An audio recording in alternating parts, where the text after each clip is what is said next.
Hello everyone and welcome to the FPL Cougars show. I'm Chris.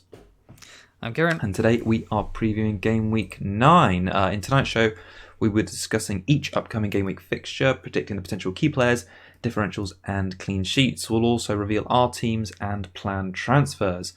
Before we get into the show, I just want to take a moment to say if you haven't subscribed to us on the platform you're currently watching or listening to us on, then you should do that right now. I'll even stop for a moment so you don't miss anything.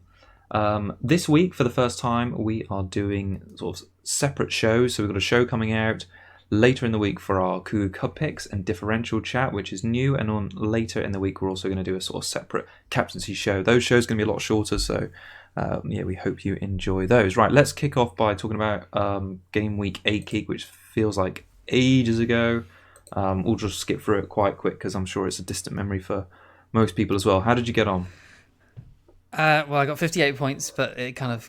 I feel like we should have like a week sort of break in between every week, so I'm not so mad every time we do these reviews. But so 58 points, went from 2.2 million to 2.2 million. So I had like a 4k green arrow, which any other rank I suppose would be alright, but at this point it makes no difference at all. Right, so still on the 2.2.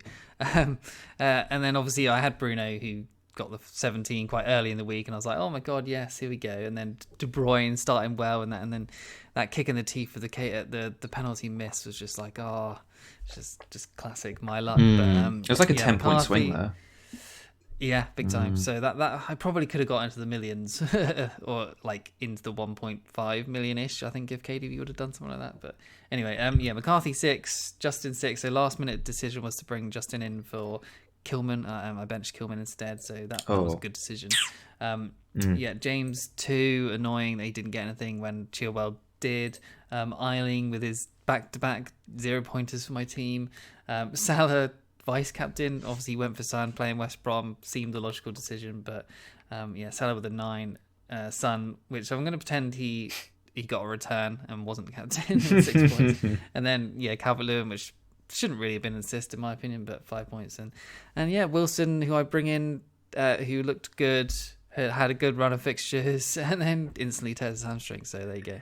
Great. Another problem. I had a sort of similar game week. Really, my main difference being I captained Kane. That was sort of a late decision, but that helped jump me up a bit late on in the game week. Really, 66 points overall. Small green arrow, I think, went from about 900,000 to 792. And like you, I've got quite a few blinking lights this week with Wilson, Salah, Mitchell. So we'll talk about how we're going to handle those. I suppose my hero of Game Week 8 has got to be Souček because I've held him for so long and finally came in for me. So I was pleased with that one. Carl Walker is also over big score. Right, manager of the week, Keek. Who did well this week? Yeah, it was Van Dijk's from Jack Garibo, 95 points, which is compared to my 58 seems huge. Bench boost played, so a chip played, which is interesting at this point with a single week, I suppose. Overall rank of 54k now, up from 290k. He had Ryan, Chilwell with his 8, Lamptey 6, Carl Walker-Peters with his 9, and the 3 bonus, Barkley 7, Kane captain with the 18, Dominic Calvert-Lewin with the 5, and then on his bench as well, I had Salah obviously with the 9 with the bench boost, McCarthy with 6 as well, so the double clean sheets from the keepers coming in, Grealish 6 as well, and then Son. So 95 points this week was pretty big, and that was a big rise for him, so well done. Yeah, nice. I look at Kufal as well. He was one I sort of thought about getting rid of size 4 ahead of these like nice fixture runs, and to see he scooped up bonus in that one as well, it would have been a tidy transfer. Fair play for him having him in his team. All right, let's go on to the Game Week preview starting this Saturday lunchtime. Chelsea travelling to Newcastle. Obviously, we don't quite know yet, do we, on the Wilson front, what's going to be if he's going to make it. But apparently, early last week and middle of last week, it seemed like it wasn't that serious. So we await. Well, I've heard different things that it wasn't that serious, or he could be out until January. So there's nothing official as far as I have seen so far. So just with like sort of Antonio, there's nothing really official on what's going on with him. So at this point, I don't know. I need to wait for press conferences at least, but I assume he definitely misses this one. And then without Wilson, I would assume there's no chance of Newcastle scoring here because the rest of their team is not going to do anything. Maybe Carroll, I guess Carroll comes in, or Gale. I don't know. I think maybe Gale might be injured as well. I just don't see Newcastle doing anything because their XG of 4.01 with 4 scored, which is bang on, but that's pretty damn low for the last 4 weeks. So, otherwise, other than Wilson, their top scoring player is Darlow, which is, as we've said before, if a team is doing bad, their keeper is usually their top scorer, and Darlow just below Wilson, so 35 points, 1 clean sheet all season. And I owned Lewis for a long time as well, and I benched him most weeks. So that was the opening week against West Ham, and they were pretty lucky to keep clean sheet there as well. So that pen save is helping him a lot because he's not getting the clean sheets, but he's had 1 extra save point in all but 1 game, which is good, but he's not cheap. He's a 5 million keeper, so if he was 4.5, you could definitely look at him. But at 5 million, he's just not worth it, is he? No. So at this point, it looks like a Chelsea clean sheet, to be honest. But Newcastle do seem to have a good record against Chelsea, at least for scoring. Yeah. So I'm not sure about that double up because obviously I've got Trent, and maybe I go to Chilwell. I don't know. Chilwell's, I think, supposed to be fit for England again now, so we'll see. Yeah, I mean, I do think, looking at this one, if Wilson is out, it looks like a fairly good chance for Chelsea clean sheet. I mean, their defence has improved so much, looking at the numbers. So 2 clean sheets in the last 4, and then 3 in the last 5. 3 in the last 5 is the joint best defensive record in that time, so they are definitely improving. I think Chilwell, obviously, he's been he's been in such great form. 18-3, 6 and 8 in his last 5, nearly 30% ownership. I think that the word it was a bit of a back spasm in the England game, and I don't know if he's in contention for the game tonight. We're recording, or is it tomorrow? Tomorrow, but apparently he's trained today, so apparently he's over it already. But people are saying they might not risk him for England, but then again, there's no sort of common sense with England lineups these days. So, who knows? No, I think it's a really difficult one to judge. If he does come back, and I think he's going to return in this one from a defensive point of view, and again maybe an attacking point of view. Chelsea look quite good in the last 3-4 games. They've scored 3 goals in 5 of the last 6 games, and they've got the second most goals of all teams in the last 4. They have been overperforming a fair amount. I mean, they've had the same shots in the box in the last 4 as Fulham, and they are quite sort of mid-table for shots in the box, as sort of the table as a whole. But they've just been super clinical, so maybe that can continue. What do you make of Ziyech? Sorry. I was just gonna say, like, it's Werner, Abraham, like Pulisic, Ziyech, and stuff like that compared to Mitrovic and Lookman and stuff. So yeah, I thought that was funny though. I was like, they're just taking their chance as well, which you sort of expect. What do you make of Ziyech? He's had a price rise this week, 8.3 million now. He's still fair differential, 13% ownership. He's quality, and we'll talk about him a little bit later on for differentials in the video. But yeah, he's a great player. His assist potential looks off through the roof, and he's going to get goals as well. So I think he's probably going to tick along most games this season, even in the tougher fixtures. So he looks like he's nailed on. Scored 2 goals and assist in the international lately as well, or last week. So yeah, he looks on fire right now, and he's going to play most of the minutes, and he's hauling here, in my opinion. He's been really impressive, like you say, creatively in the last 4 games. So 4 big chances created is the joint most, and his XA of 2.39 is almost a whole number higher than the next best, which I think is Grealish in the last 4. And I kind of see those numbers continuing with Chelsea's decent fixtures up in the next lot. The one thing which puts me off a slight bit, I mean, I do like him, but he just doesn't have much goal threat, which is quite a big swing for midfielders if you can find one which do both. I mean, he's had 4 shots in the last 2 game weeks in what were fairly easy fixtures, you'd say, and only one of those in the box. Improve. You'd hope I think so. That will go up eventually. Yeah. And if I didn't have all these silly flags and injuries, then Son to someone like Ziyech would have been certainly on the radar this week. But fair enough. Right, let's move on because we've got Villa, Brighton. People will have noticed that we pulled up our team lineups for this week. I'm actually pretty set now, thanks to all the injuries on Grealish captain. I mean, watching him play for England against Belgium the other night, he was at the centre of everything. Do you look at him and think, why haven't I got him yet? Is he another one of those? Well, your midfield is so stacked, obviously. Yeah, well, it was De Bruyne. The transfer I made in last week was De Bruyne, like Grealish or Ziyech, and I went for De Bruyne, who should have got a 13, and then Grealish obviously returned. Ziyech obviously returned. So I obviously went for the one that got the least points, which is my season all over. But it should have been a good pick. So yes, I certainly want Grealish, but at this point, it's I would have done it this week if I didn't have all the other problems or Ziyech, like I said. So Wilson is staring me in the face, and maybe I can go to Watkins instead. So.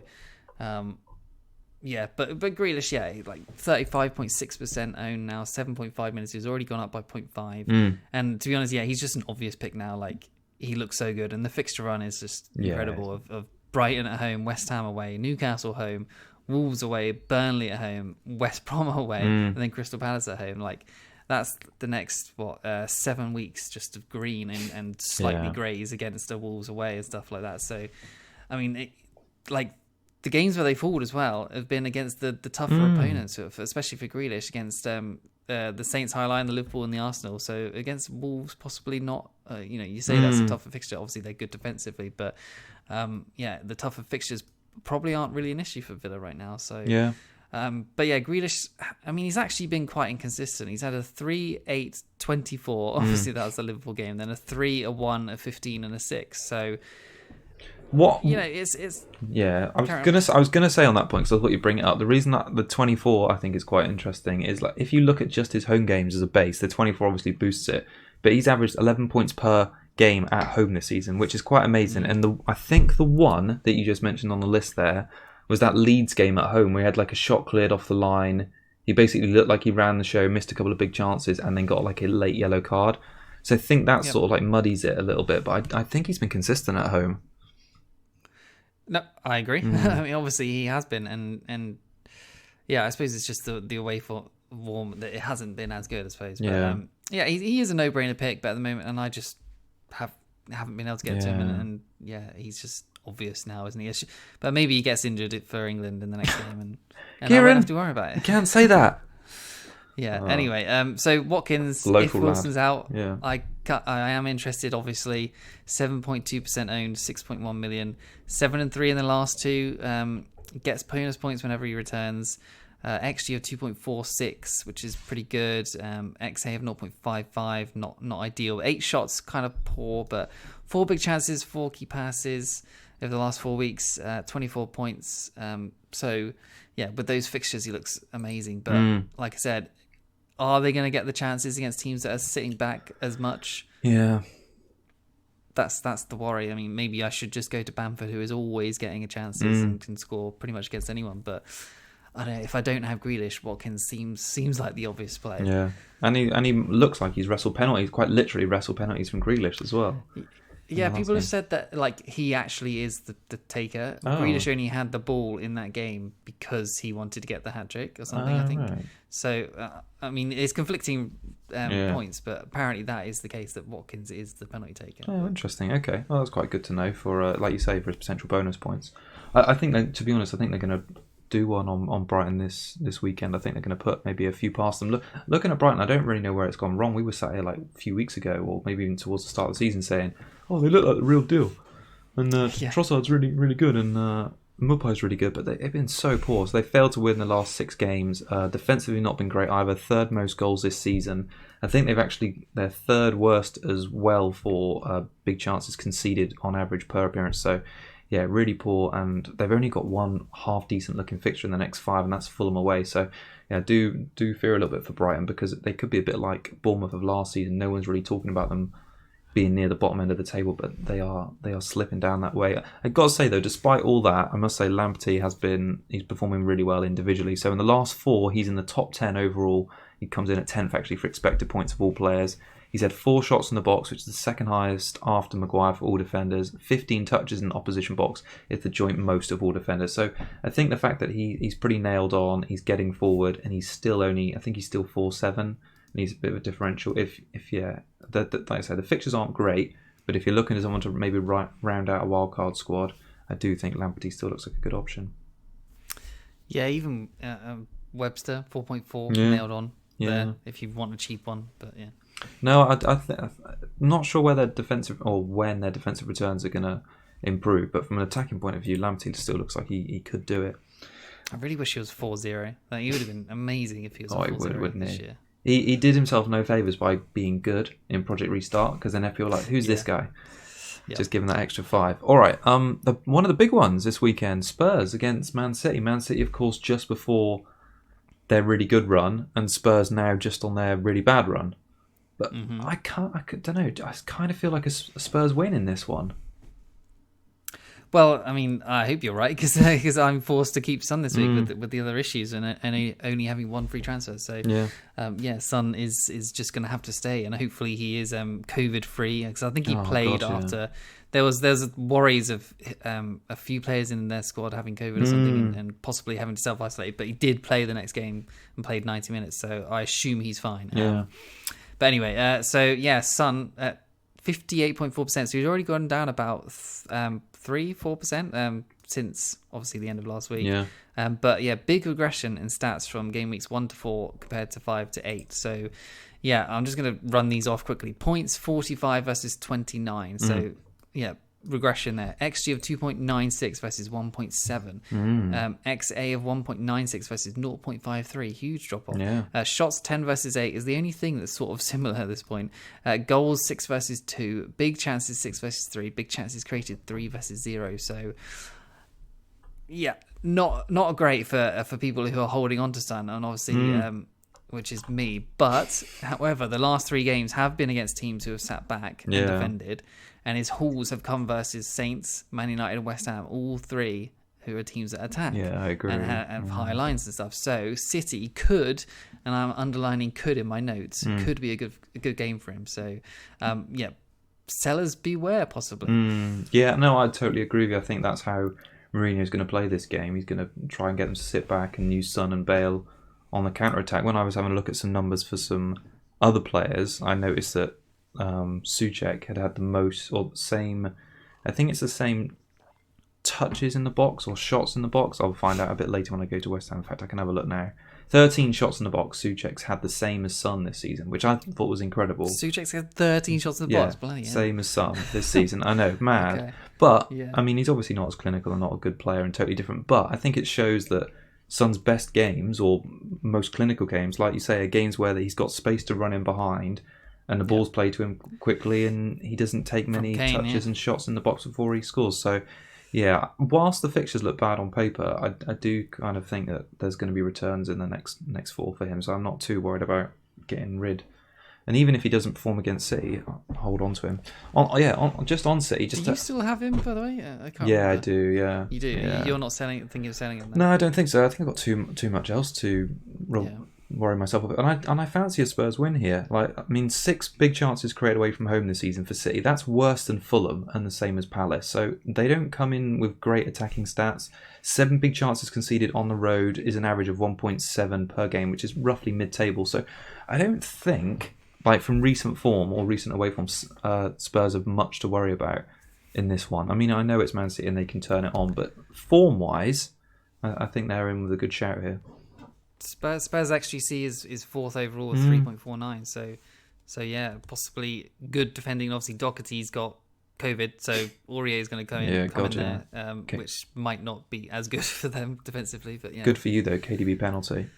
The only one on, assuming he still has them. Yeah, and again on Man City, we don't know about Sterling because he may have got a small injury, so I'll be fine. He always has international injuries. The only one I wanted to mention on the Man City side, I mean, they've got this tough fixture, but then after that they've got quite a good run coming up, so it's worth looking at their players and using this one to sort of a judge who looks good. But Cancelo, 4.5 million, 2.2% ownership. He's played every minute the last 4 games, 11 key passes, the 4th highest of all players in that time, not just defenders, and he's the only City player to feature in the top 20 players for expected points. So fixtures after this include Burnley, Fulham and West Brom, so he could be one to watch if he keeps playing these league games. So let me grill you on this on him. Is he worth, if you want to go for a City player, is he worth going for that with the risk of Mendy being now fit, Zinchenko's fit? Is he worth going for that risk of the potential upside of attacking returns versus someone like Diaz at 5.5 who's nailed on and played every minute of the season? And I've got Trent in my team looking for a replacement. So do you. Yeah. So I mean, you know me. I'd always err on the side of caution, which it sounds super boring, but I'd probably get Diaz over Cancelo. But is he not nailed? He's played every minute last. Yeah, well, exactly. Exactly. I think he looks like he could be. So I think it's a close decision between the two. I think if Cancelo plays this one 5 in a row, you'd kind of think, right, finally we've got some good indication that he's going to keep playing. Maybe Pep sees him as a vital part now, but yeah, you can never tell. I'm looking at a Trent to a Chilwell and then a James to a Cancelo the week after. So I get rid of because I don't want a James and a Cancelo to have both players that are just rotation prone. God, that'd be awful. So I want to have possibly get a Chilwell in and just have him as the nailed on Chelsea defender, and then have double defense for the Newcastle game, and then assuming James plays, and then James up to a Cancelo or a Diaz the week after. Yeah, seems quite good for their good run. Yeah, I do think their run is so good that I can't miss out on any of their players. But it's that thing again with the defenders. It's so difficult to predict which ones are going to definitely start. Then just go for Diaz. Yeah, don't worry about it. Exactly. Yeah, maybe that's the right way to do it. But anyway, it was worth highlighting because I do think there's going to be some returns in those next 3 games after this one. Mm-hmm. All right, West Brom against United. It sounds like a good fixture on paper, and West Brom failed to win their last 8 matches. Would you have captained Bruno if Salah had been fit? I suppose is going to be my leading question. How confident do you feel in United at the moment? I think I would have done, yeah. Okay. Just chasing that upside just because against West Brom. Okay. So, I mean, I think I've got to back him. Why even own him if I don't captain him in a fixture like this? Yeah, totally. No, I can totally understand that.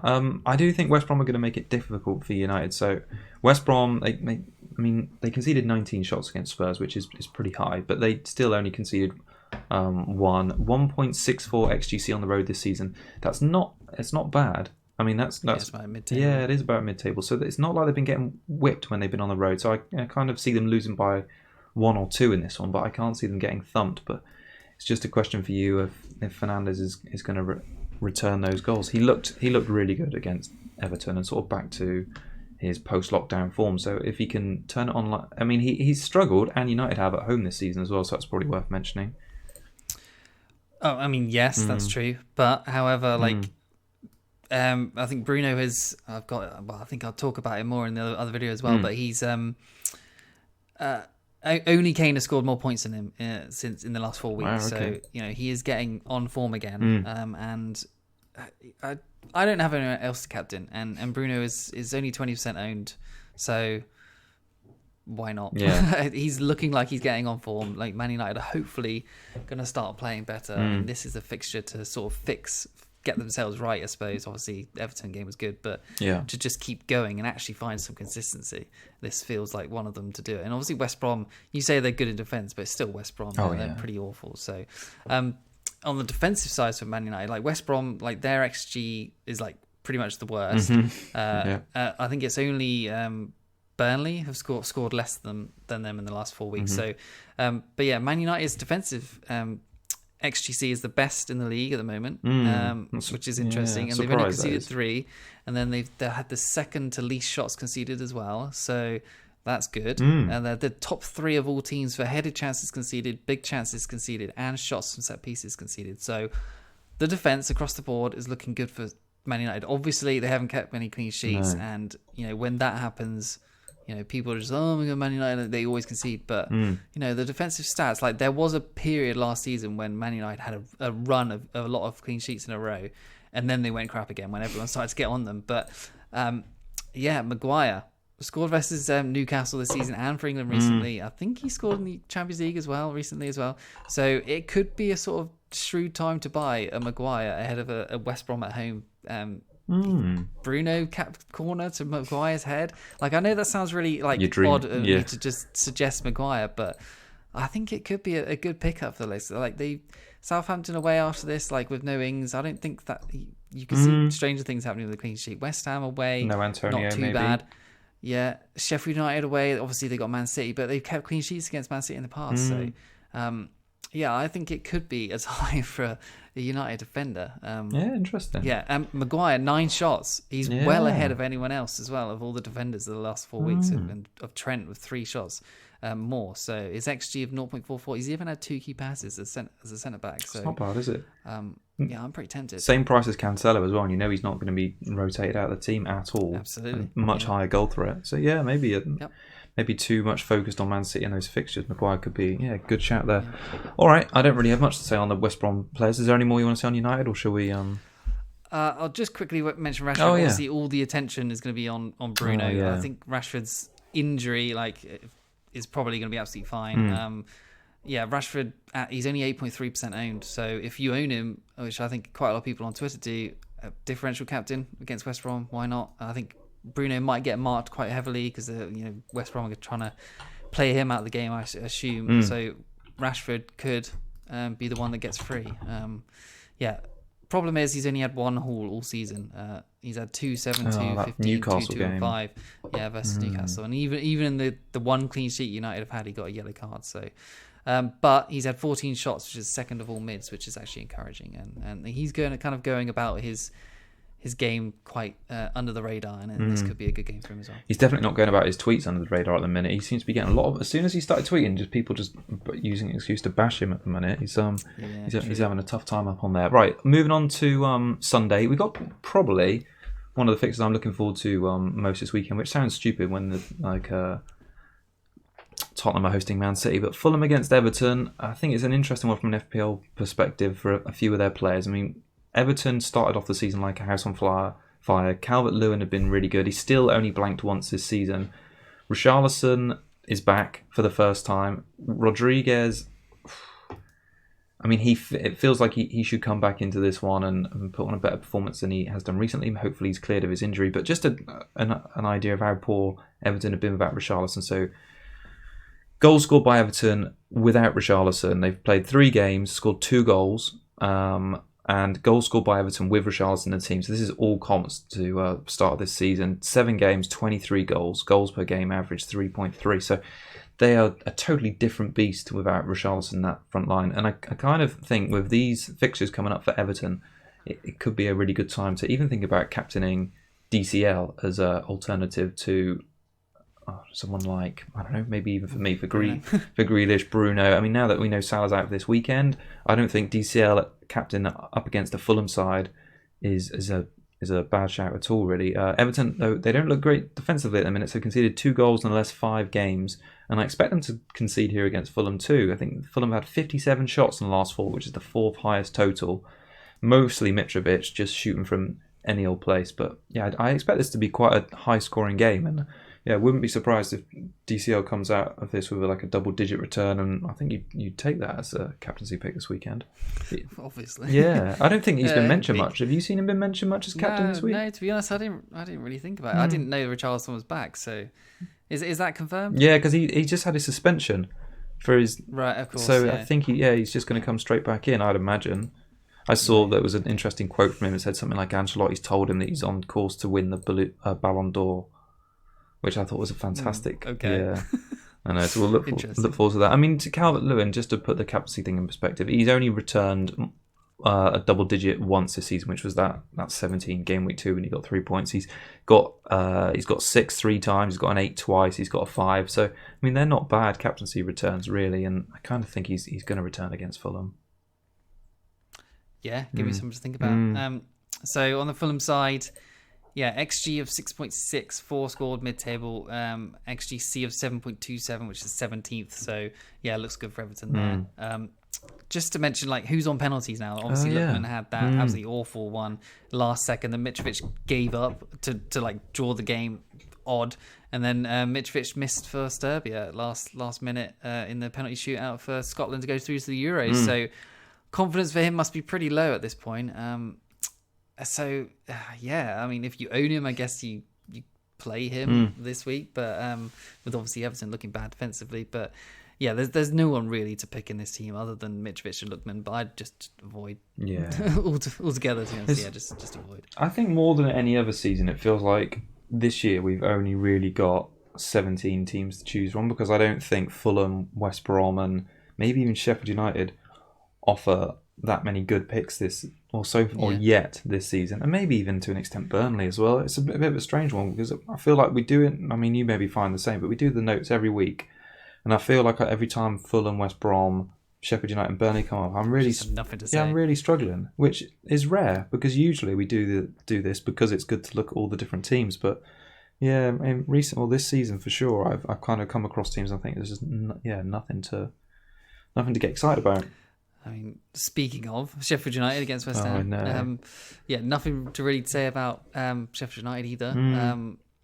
Fixtures are sort of turning for them, which is okay, but West Ham at home, West Brom away, Leicester at home, Southampton away, and Man United at home the next 5, which is okay, I suppose. But the XGC is 20th full team, which is of 9.36 of 8 conceded, which is polar opposite to last year. Obviously, everyone had like double ups and triple ups in their defence and stuff like that, and obviously Henderson and O'Connell was out of the team this year has obviously massively affected them. So their top scoring player is McGoldrick with 22. Wow. And he scored 2 goals all season. That's all he's done.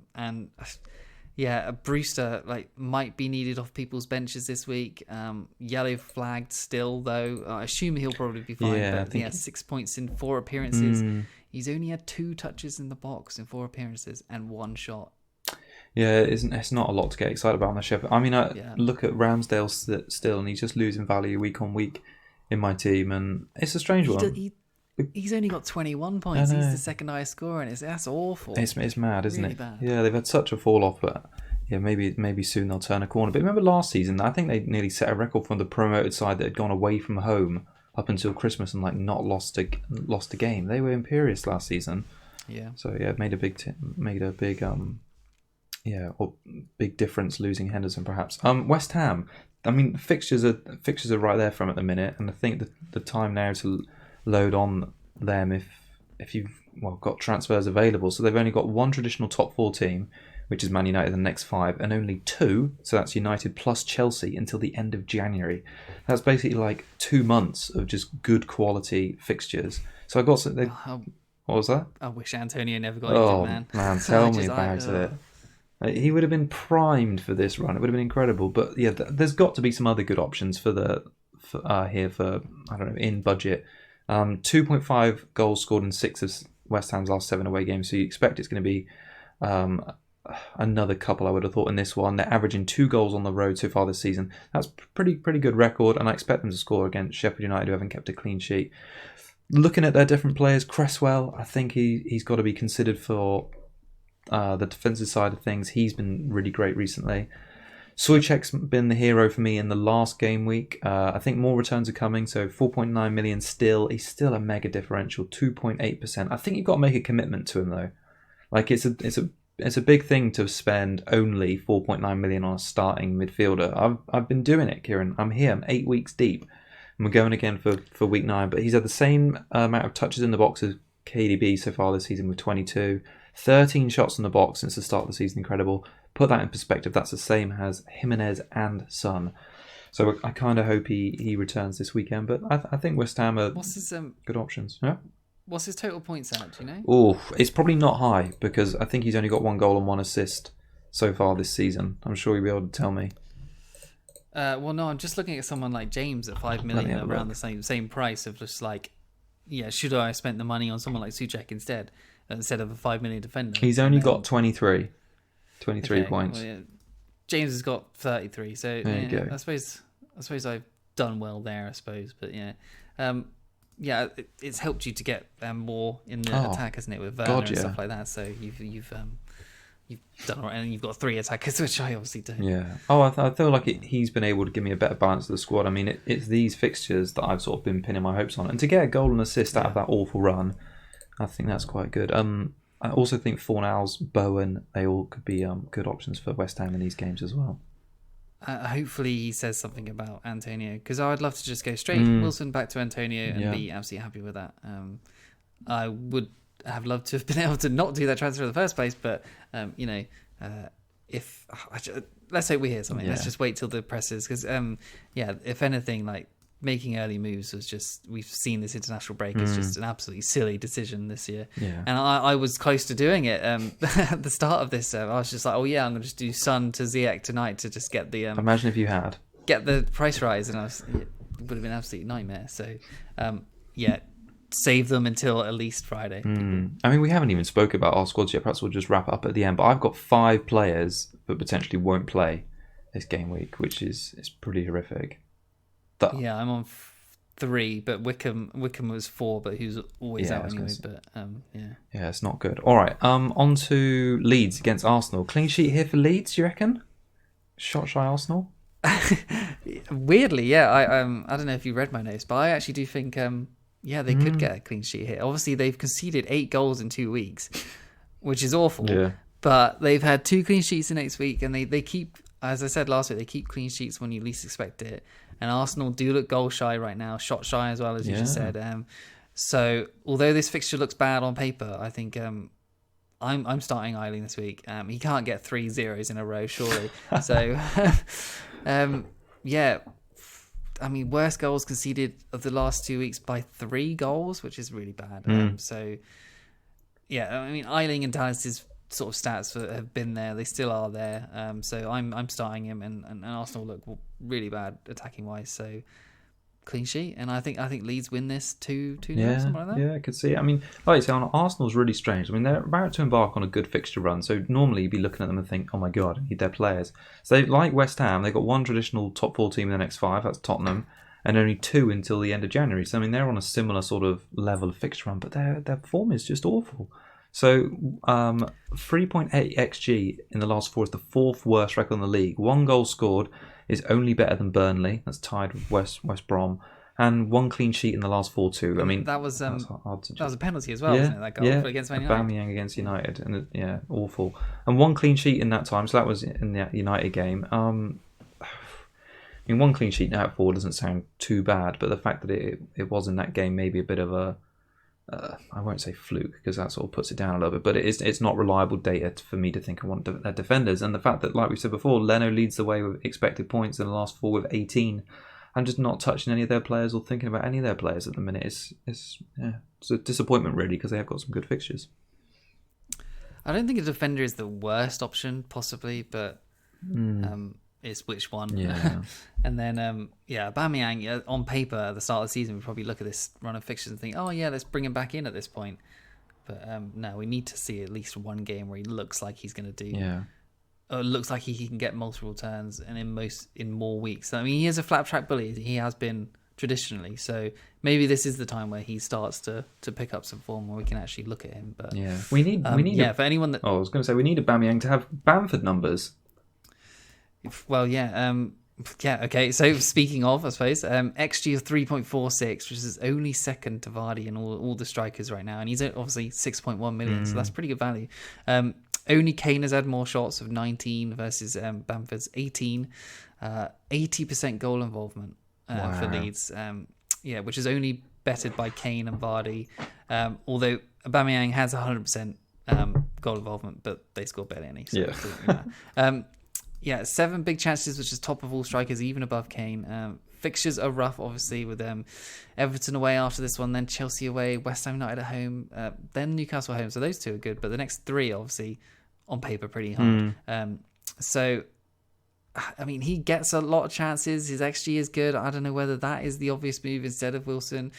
But it's still something I don't trust about him, and I never will, probably. But probably just need to adapt and get over these things. But, I mean, his ownership is so high now, though, man.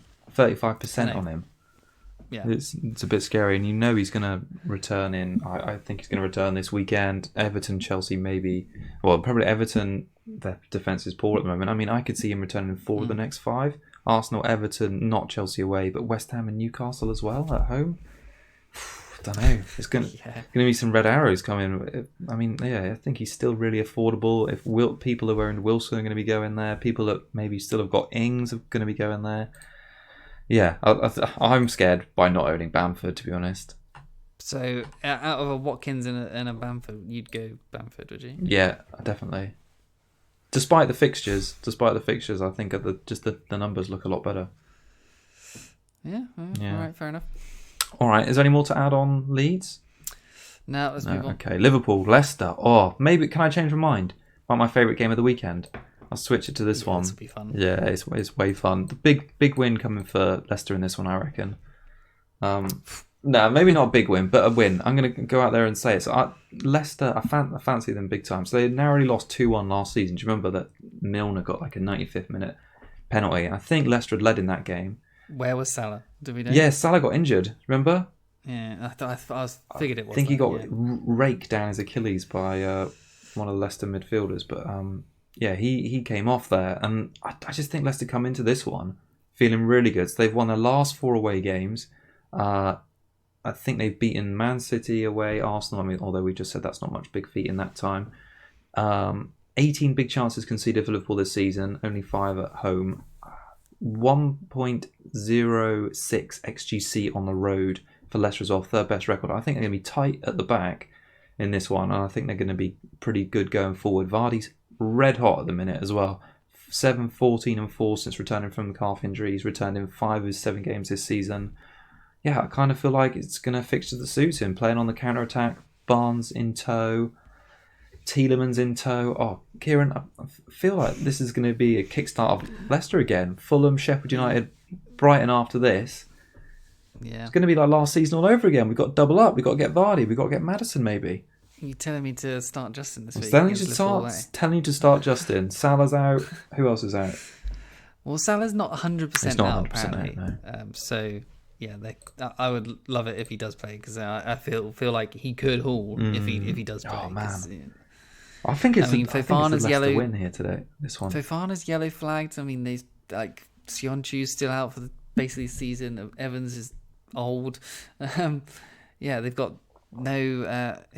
Castagne's not. I think he might be back actually this week, but yeah. So the defense is a little bit all over the place. But Schmeichel's injured now as well too. So.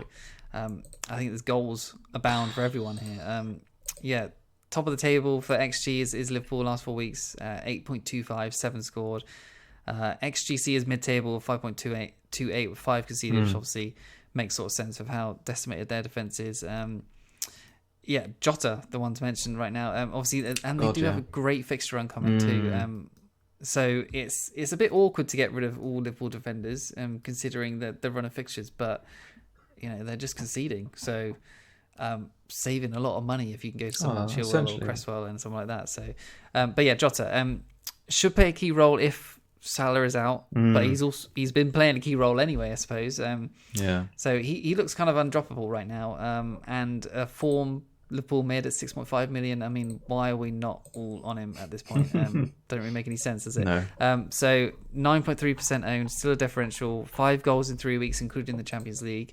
And started 3 of the last 4, including the Champions League. So, looks good. I mean, his stats aren't actually that great. 1.14 XG, XA of 0.25, only 6 shots, 2 big chances, 1 key pass, and 0 big chances created, which, yeah, that's not great. But he has been clinical. And obviously, I don't have the stats of the Champions League game, but I assume they're pretty damn high with his hat-trick. So, and then...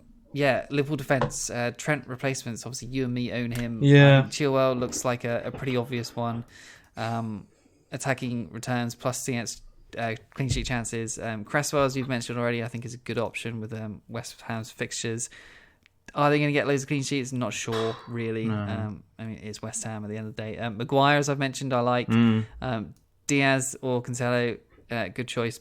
Patrick Van Arnold, their fixtures still have a few good left for Crystal Palace. And then a Villa defender, their fixtures, like for attacking wise, look amazing, but their fixtures for defence wise looks amazing as well. So a Target, a Mings, a Konsa, all look good there as well. So who are you looking at?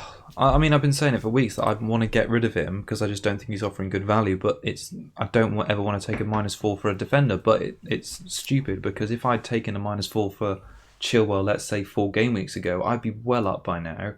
And I feel like maybe I'm looking too blindly at just like a one-off game week. But yeah, I still really like Chilwell. I know his ownership's gone up, so he's not much of a differential, but he's offering good good potential of defensive possibilities.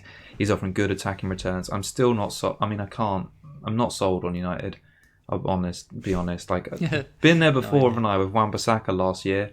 And my God, the hell that would always be like put through just to see him lose a clean sheet late on and do absolutely nothing. So yeah, I'd be more tempted to go for a real attacking defender like Trent is. So it'd probably only be Chilwell, maybe Cresswell.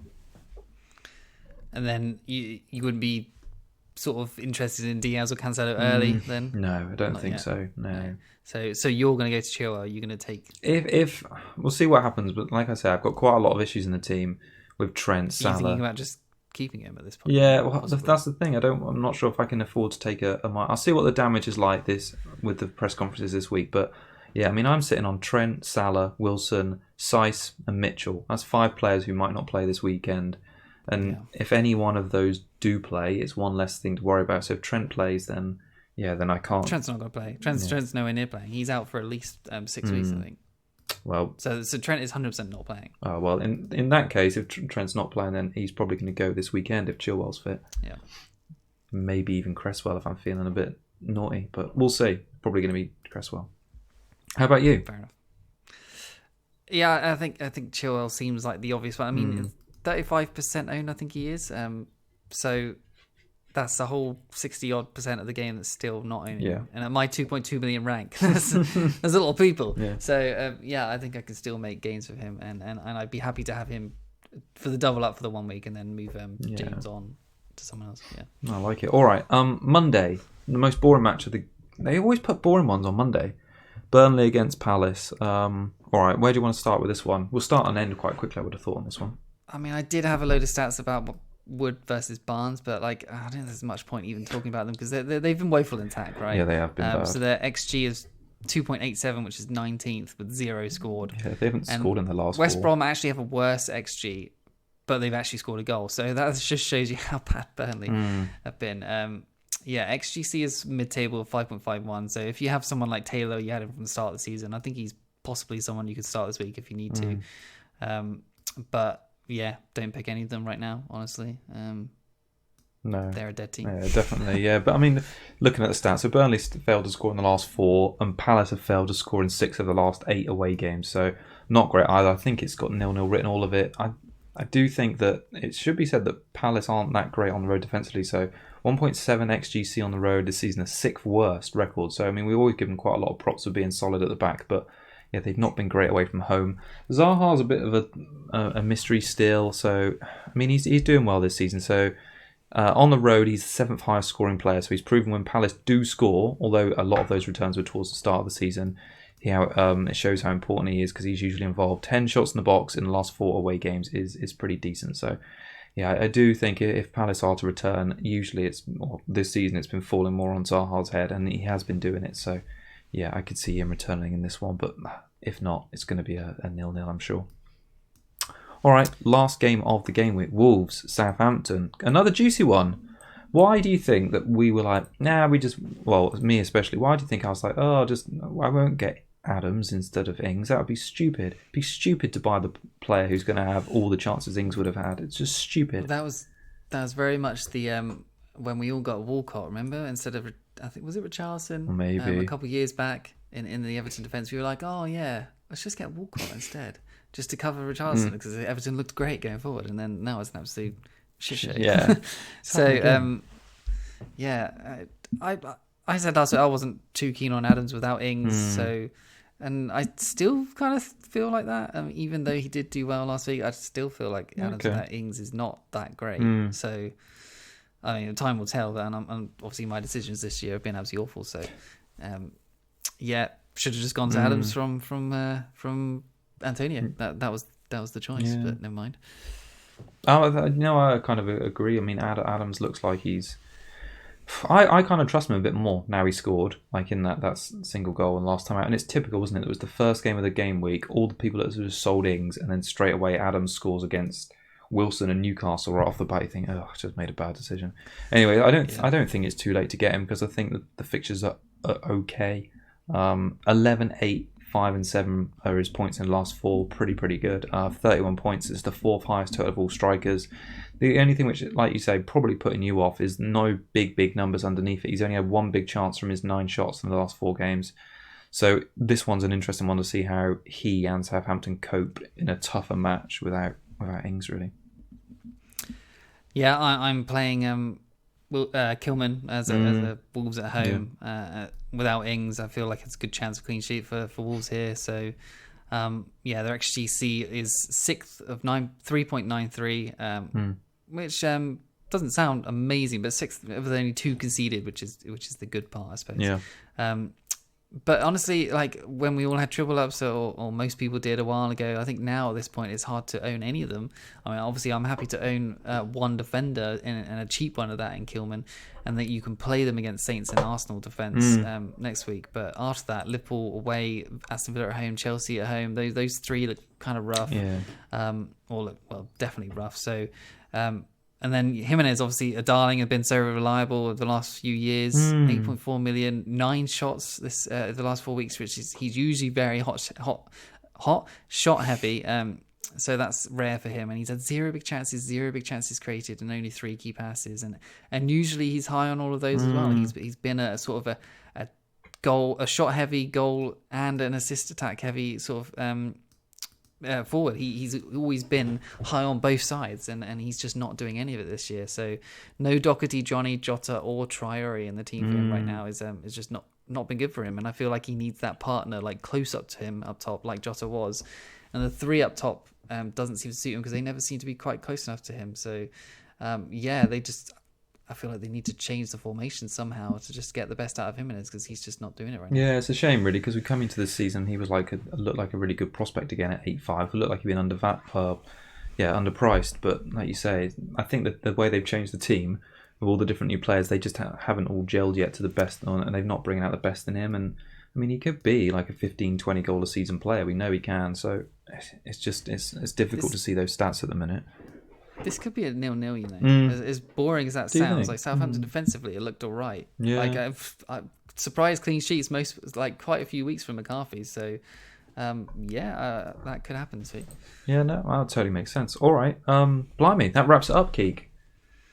Yeah, I think we'll just mention it quickly because we're going to do a separate show later on this week for the Cougar Cubs, and we're going to start picking up some differentials, and we're going to do the same as captaincy. But just briefly, at the moment, as of tonight, captaincy for me is pretty firmly locked in on Grealish. I've got vice captaincy on Kane, but I might switch it to Calvert-Lewin. You're set on Fernandes. It's currently on Bruno. My vice is on Salah, but that will change because I haven't done that yet. But probably put the vice on DCL, maybe? Yeah, like it. Yeah. Cool. All right, thanks everyone for joining us. We'll see you later in the week with more juicy FPL content. Goodbye from me. Cheers, everyone.